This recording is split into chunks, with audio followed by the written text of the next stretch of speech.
Hello friends, मैं doctor Anjali आप सबका अपने चैनल में स्वागत करती हूँ। आज मैं आपके साथ डिस्कस करूँगी एलर्जिक राइनाइटिस की समस्या के बारे में। एलर्जिक राइनाइटिस, जिसे कि हम नाक की एलर्जी भी कहते हैं, ये एक बहुत कॉमनली देखे जाने वाली प्रॉब्लम है।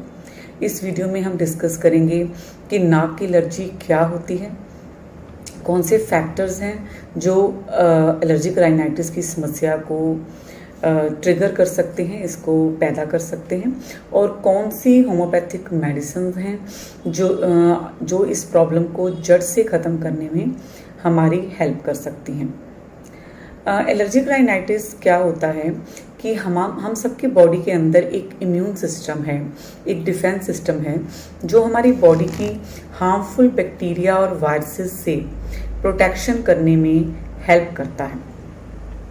लेकिन कुछ लोगों में ये इम्यून सिस्टम हाइपर सेंसिटिव होता है और ये उन चीज़ों के प्रति भी रिएक्ट करने लग जाता है जो चीज़ें हार्मफुल नहीं भी हैं, जिससे वहाँ पर एंटीजन एंटीबॉडी रिएक्शन होता है और एक केमिकल प्रोड्यूस होता है हिस्टामिन।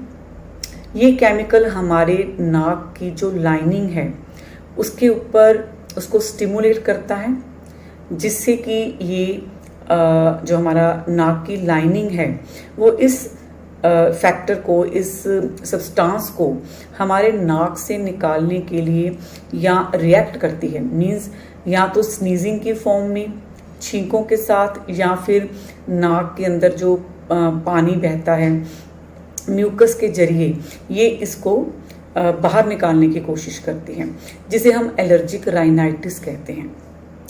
इस तरह के कौन से फैक्टर्स हैं जिससे हमारे जो इम्यून सिस्टम है वो ओवर रिएक्ट करता है और नेज़ल एलर्जी कोज करता है।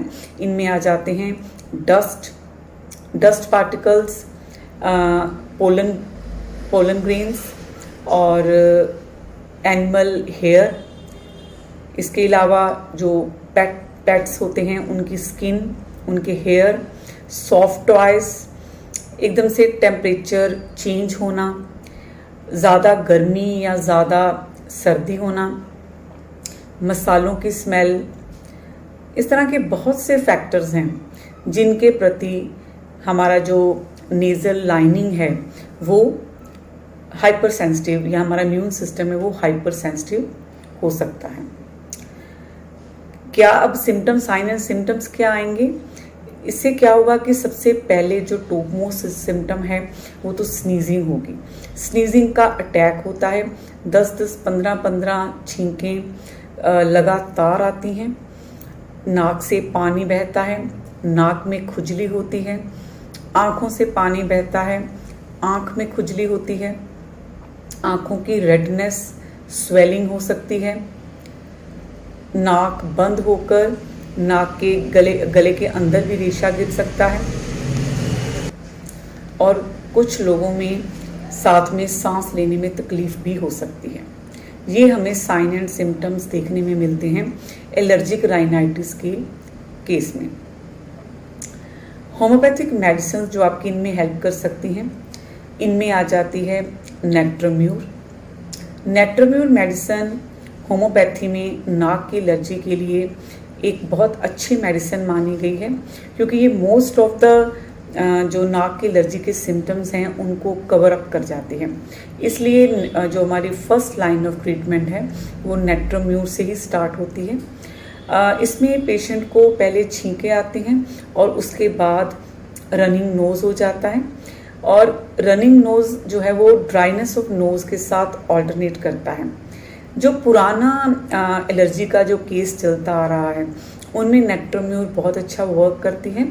इनमें पेशेंट को लॉस ऑफ स्मेल भी हो सकती है साथ में, तो इस केस में नेट्रोम्यूर मेडिसिन बहुत अच्छा रिजल्ट देती है। फिर मेडिसिन आ जाती है एलियम सीपा। अगर पेशेंट को आँख से और नाक से पानी आ रहा है, लेकिन नाक से आने वाला पानी जलनदार है और आँख से आने वाला पानी वो जलनदार नहीं है, तो उस केस में हम एलियम सीपा मेडिसिन देते हैं। एलियम सीपा मेडिसिन में जो इसके सिम्टम्स हैं वो गर्म कमरे में आने पर बढ़ जाते हैं, और जो ओपन एयर में फ्रेश एयर में पेशेंट को आराम महसूस होता है, तो उसमें एलियम सीपा मेडिसिन देनी चाहिए। फिर मेडिसिन आ जाती है यूफ्रेशिया। एलियम सीपा की तरह यूफ्रेशिया में भी आँख से और नाक दोनों से पानी आता है, लेकिन आँख से आने वाला पानी जलनदार होता है और नाक से आने वाला पानी जलनदार नहीं होता है। तो उस केस में हम यूफ्रेशिया मेडिसिन के बारे में सोच सकते हैं। फिर मेडिसिन आ जाती है आर्सेनिकम एल्बम, जिसमें एलर्जी के सिम्टम्स के साथ साथ पेशेंट को गला बहुत सूखता है, पेशेंट को एक बेचैनी सी बनी रहती है, पेशेंट सिप सिप करके थोड़ी थोड़ी देर के बाद पानी पीता है और उसको बहुत एक रेस्टलेसनेस सी, बेचैनी सी बनी रहती है। तो इसमें हम आर्सेनिकम एल्बम मेडिसिन के बारे में सोच सकते हैं। फिर हमारी मेडिसिन आ जाती है अरंडो। अरंडो मेडिसिन हम उस केस में देते हैं जब पेशेंट को एलर्जी के सिम्टम्स के साथ साथ गले में, तालू में खारिश महसूस हो, नाक के अंदर खारिश महसूस हो, इस तरह से लगे कि जैसे नाक के अंदर कुछ चल रहा है, कुछ क्रॉल कर रहा है, तो उस केस में अरंडो मेडिसिन बहुत अच्छा रिजल्ट देती है। एकोनाइट मेडिसिन एलर्जी के लिए बहुत अच्छी मेडिसिन है। अगर पेशेंट को चेंज ऑफ टेम्परेचर से प्रॉब्लम हो रही हो, अगर पेशेंट एसी में बैठा है, एकदम से वार्म रूम में आ गया है, तो चेंज ऑफ टेम्परेचर की वजह से भी पेशेंट को अगर एलर्जी के सिम्टम्स आ रहे हैं तो इनमें एकोनाइट मेडिसिन बहुत अच्छा वर्क करेगी। इसके अलावा जब टेम्परेचर चेंज हो रहा है सर्दी से गर्मी में या गर्मी से सर्दी में, तब भी एकोनाइट बहुत अच्छा रिजल्ट देती है। फिर मेडिसिन आ जाती है हमारी सेबेडिला। सेबेडिला मेडिसिन में छींकें, वॉयलेंट स्नीजिंग होती है, बहुत ज़्यादा छींकें आ रही हैं, तो सेबेडिला मेडिसिन के बारे में सोचना चाहिए। इसमें एक खास सिम्टम होता है कि पेशेंट को स्ट्रॉन्ग स्मेल से समस्या होती है, जैसे कि डीओ की स्मेल हो, परफ्यूम की स्मेल हो, अगरबत्ती की स्मेल हो, अगर खाना बन रहा है उसकी तेज स्मेल हो, इनसे पेशेंट को अगर समस्या पैदा हो रही है तो इसमें सेबेडिला मेडिसिन बहुत अच्छा वर्क करती है। ये मेडिसिन हैं जो कि आप सिम्टम्स के हिसाब से ले सकते हैं। 30 पावर में दिन में 3 बार आप इन मेडिसिन को ले सकते हैं। और इसके साथ एक patent medicine LRN New Life company की बहुत अच्छी मेडिसिन है, जो कि आपको अगर आपकी एलर्जी की समस्या चलती आ रही है तो इसमें बहुत अच्छे रिजल्ट्स आपको दे सकती है। इस मेडिसिन की 15-15 ड्रॉप्स आप सुबह शाम 1/4 कप ऑफ वाटर में डालकर कम से कम 3 महीने लीजिए, तो ये मेडिसिन आपको बहुत अच्छा रिजल्ट देगी। साथ में आप इनमें से जो भी मेडिसिन के सिम्टम्स आपको मैच कर रहे हैं वो आप मेडिसिन ले सकते हैं। इन मेडिसिन को आप 3 महीने तक लीजिए तो आपको काफ़ी अच्छे रिजल्ट्स मिलेंगे।